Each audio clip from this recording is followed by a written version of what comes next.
Assalamualaikum warahmatullahi wabarakatuh. Baiklah, saya dari kelompok 9 akan memaparkan hasil materi kami, yaitu yang berjudul Fungsi Pers dalam Public Relation. Pertama, saya akan menjelaskan bagian pertama, itu pengertian pers dan perkembangannya.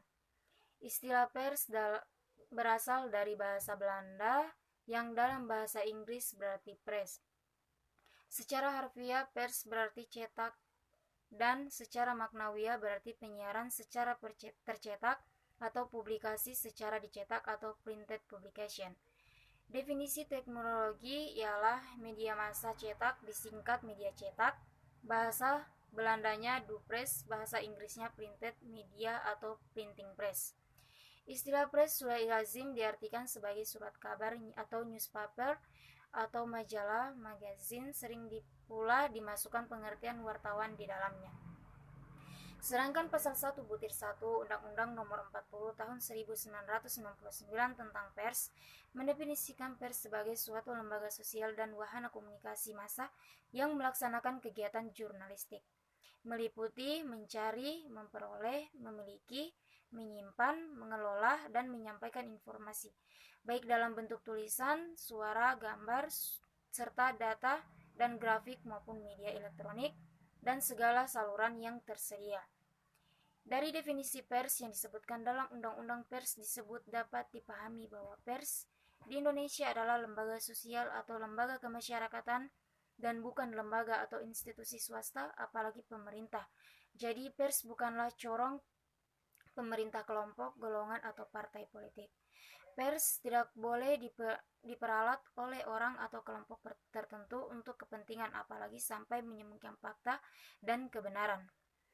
Kontribusi pers terhadap kehidupan masyarakat dan bernegara berpotensi positif dan pengejawatahanan dimensi-dimensi ideal, material, dan profesional ketika dimensi berhadapan dengan peran kontribusinya dengan masyarakat, pemerintah, dan pers itu sendiri sistem paranasional.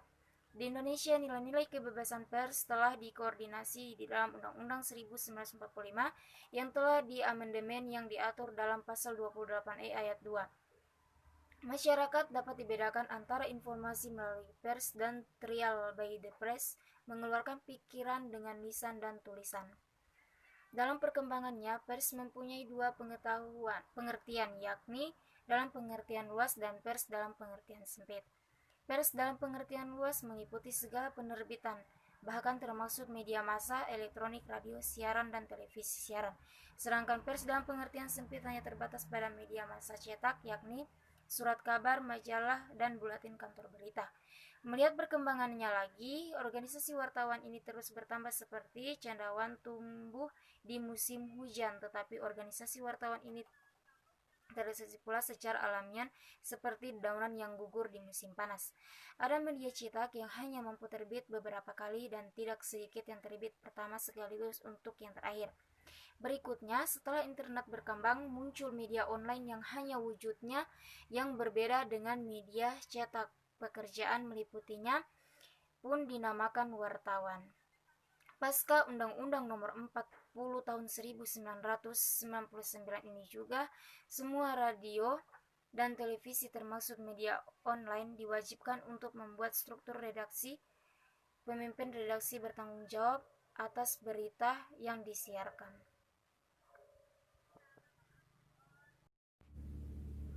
Baik, di sini saya akan melanjutkan materi yang kedua, itu peran dan fungsi pers. Mengenai peran pers, Undang-Undang Nomor 40 Tahun 1999 dalam pasal 6 terbagi menjadi 7. Yang pertama, yaitu memenuhi hak masyarakat untuk mengetahui. Yang kedua, menaikkan nilai-nilai dasar demokrasi. Yang ketiga, mendorong terwujudnya suprasi hukum dan HAM. Yang keempat, menghormati kebinekaan. Yang kelima, mengembangkan pendapat umum. Yang keenam, melakukan pengawasan, kritik, koreksi, dan saran. Yang ketujuh, memperjuangkan keadilan dan kebenaran. Demikian pula fungsi pers juga diatur dalam undang-undang. Pers ini yakni sebagai media informasi, pendidikan, hiburan, dan kontrol sosial serta berfungsi juga sebagai lembaga ekonomi. Kebebasan pers dapat dilihat sebagai norma kultural yang menjamin salah satu dimensi hak asasi manusia, yaitu hak manusia untuk membentuk pendapatnya secara bebas. Dari sini muncul pandangan bahwa harus ada jaminan warga akan memperoleh media pers yang diselenggarakan secara bebas. Suatu masyarakat yang take off menuju taraf kehidupan modern tidak akan terlepas pula dari kemajuan di bidang jurnalistik. Fungsi kritik dari pers tampaknya diterima oleh negara-negara yang hendaknya menanamkan dirinya sebagai negara yang demokratis. Selepas dari Orde Baru, tak dapat dipungkiri bahwa pers telah berperan besar dalam mengawal demokrasi di Indonesia yang bergulir deras hingga kini. Berdasarkan itu, pers Indonesia betul-betul pantas menyandang predikat sebagai pers keempat demokrasi. Ciri-ciri pers terbagi menjadi 5. Yang pertama, publisitas, artinya pesan atau isi komunikasi pers terbuka untuk siapa saja. Yang kedua, universitas, artinya isi atau acara dari pers tersebut bermacam-macam. Yang ketiga, periodisitas, artinya teratur. Yang keempat, aktualitas, artinya berarti hangat, segar, dan aktualisasi objektif atau subjektif. Yang terakhir, komersialitas, artinya pers mempunyai fungsi bisnis sebuah komoditi. Begitu pula pers dapat menggiring bahkan mengubah opini publik. Pers dapat menggerakkan massa, pers dapat mengangkat dan mempopulerkan orang sehingga ia menjadi hebat dan terkenal. Pers juga dapat membantu orang untuk menggapai kekuasaannya, dan pers juga dapat menurunkan orang secara tidak langsung dari tahta dan kekuasaannya sehingga ia terpuruk. Walaupun kini kita tidak tahu tujuan awal atau tujuan utama mereka mendirikan dan memiliki perusahaan pers itu. Pers sebagai media komunikasi terbagi menjadi 2, yaitu yang pertama, berlangsungnya komunikasi. Pers sebagai media komunikasi tergolong media visual. Media visual adalah media publisitas yang dipergunakan untuk berkomunikasi dengan publik. Yang kedua, faktor penunjang komunikasi yang efektif. Pers komunikasi dapat dikatakan efektif apabila pihak komunikator dapat mengetahui mengetahui efek yang akan terjadi pada pihak komunikan. Dengan kata lain, komunikator mampu meramalkan tanggapan apa yang akan timbul pada komunikasi terhadap pesan-pesan yang mereka sampaikan kepadanya. Baiklah, selanjutnya saya akan membahas materi tentang public relation. Dalam buku Efektiva Public Relation dalam Publisitas Universitas mempertahankan hubungan yang baik dan bermanfaat bagi organisasi dengan publik yang mempengaruhi kesuksesan dan kegagalan organisasi tersebut. Dengan kata lain, public relation juga dapat dikatakan sebagai usaha yang terencana dan berkesinambungan untuk membangun dan mempertahankan hubungan baik serta saling pengertian antara sebuah organisasi dan publiknya. Menurut Harlow, dalam jurnal strategi public relation adalah fungsi manajemen yang khas yang mendukung pembinaan dan pemeliharaan jalur bersama antara organisasi dengan publiknya. Mengenai komunikasi, pengertian penerimaan dan kerjasama melibatkan manajemen dan permasalahan atau persoalan membantu manajemen menjadi tahu dan tanggap terhadap opini publik yang menetapkan dan menekankan tanggung jawab tersebut. Selanjutnya itu metodologi dan bentuk penelitian public relation. Penelitian dalam bidang public relation banyak dilakukan para akademis di Amerika Serikat, termasuk para mahasiswa pasca sarjana yang tengah mengambil program master dan doktor public relation.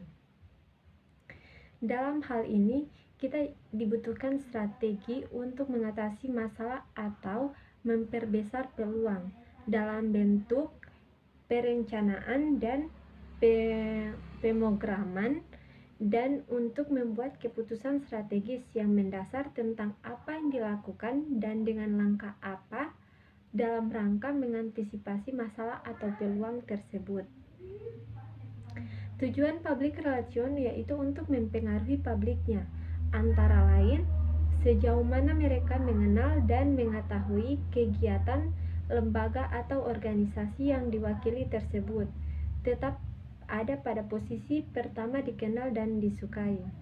Dan posisi publik kedua yaitu kita dapat mengenal dan tidak menyukai itu, maka pihak public relation melalui proses teknik public relation tertentu untuk dapat mengubah tantangan publik menjadi menyukai. Pada posisi publik ketiga, di sini kita membuktikan perjuangan keras untuk merubah opini publik yang selama ini tidak mengenal dan tidak menyukai melalui teknik kampanye public relation.